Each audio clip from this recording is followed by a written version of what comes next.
সিলেটের বটেশ্বর এলাকার বিখ্যাত নাকি কুখ্যাত মহাবাটপার অ্যান্ড কোংয়ের দুই রত্ন চিফ এক্সিকিউটিভ ঘটক লীলা বেগম এবং তার সার্বক্ষণিক ছায়াসঙ্গী তথা খাস চামচা নিশি বেগম। পাড়ায় এদের মুখের মিষ্টি কথা শুনলে মনে হবে যেন বেহেশত থেকে সরাসরি দুটো ডানা কাটা ফেরেশতা বটেশ্বরের মাটিতে এসে ল্যান্ড করেছে। কিন্তু ভেতরে যেন আস্ত একটা চিটিংবাজির ফ্যাক্টরি। নিশি বেগমের কাজ হল সারা দিন লীলার পেছনে জেনারেটরের মতো ঘোরা আর ২-৪টে টাকার জন্য গোলামি করা। লীলার যদি কাশি আসে নিশি রুমাল এগিয়ে দেয়। লীলা যদি বলে দিনকে রাত, নিশি বলে আপা চাঁদের আলো তো আজ বেশি করা। আসুন দেখি এই দুই মহিয়সী নারী কিভাবে বটেশ্বরের মানুষের জীবন তেজপাতা বানাতেন। ১. লীলার স্পেশাল পাত্রপাত্রী সিলেকশন। লীলা বেগমের ঘটকালীর ডিকশনারিতে সত্য বলে কোনো শব্দ নেই।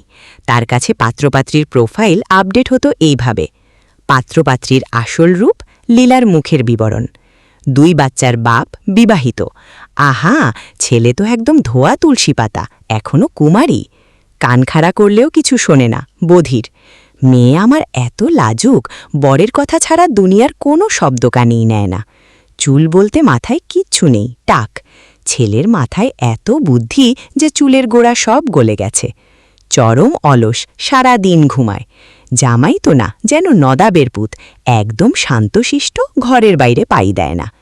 একবার তো এক কানে খাটো পাত্রীকে পাত্রপক্ষের সামনে বসিয়ে নিশি বেগম আড়াল থেকে ফিসফিস করে বলছিল, ওই যে আপা, মেয়ে তো লজ্জায় পাত্রের কথার জবাব দিচ্ছে না, খালি মাথা নাড়ছে। পরে বিয়ের রাতে বাসর ঘরে বরের চিৎকার, তুমি কানে শোনো না কেন? আর বউয়ের নির্বিকার উত্তর, আজকে বাজারে ইলিশ মাছ কত করে আনলেন? 2. বিয়ের পরের মহাবিপর্যয়। লীলা আর নিশি আজ পর্যন্ত যতগুলো বিয়ে দিয়েছে একটাতেও শান্তি হয়নি। কোনোটা টিকেছে 3 দিন, কোনোটা 3 সপ্তাহ।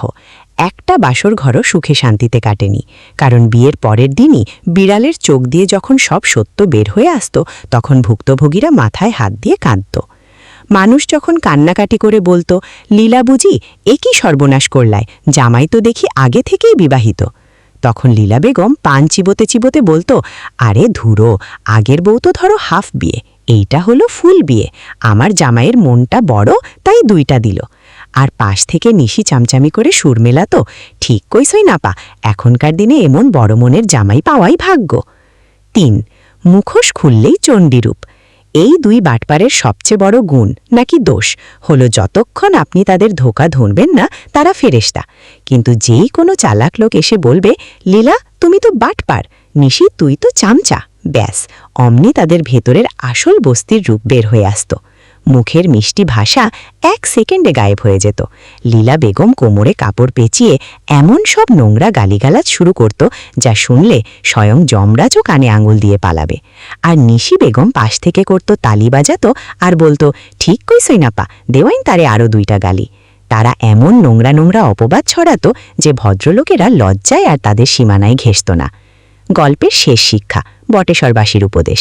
বর্তমানে বটেশ্বরের মানুষ একটা নিয়ম বানিয়ে নিয়েছে, রাস্তায় যদি কখনো লীলা বেগম আর নিশি বেগমকে একসাথে আসতে দেখা যায়, মানুষজন ডানে বামে না তাকিয়ে সোজা উল্টো দৌড় দেয়, কারণ সবাই জানে এই 2 ডাইনির খপ্পরে পড়া মানেই জীবনের 12টা বাজা। শিক্ষা, জীবনে একা থাকা ভালো, খাঁচায় বন্দি থাকা ভালো, এমনকি চিড়িয়াখানার বানর হওয়াও ভালো, তবুও লীলা বাটপার আর নিশি চামচার ঘটকালিতে বিয়ে করা মোটেও ভালো নয়। এদের স্থান সমাজে নয়, এদের স্থান হওয়া উচিত কোনো চরম নোংরা ডাস্টবিনে।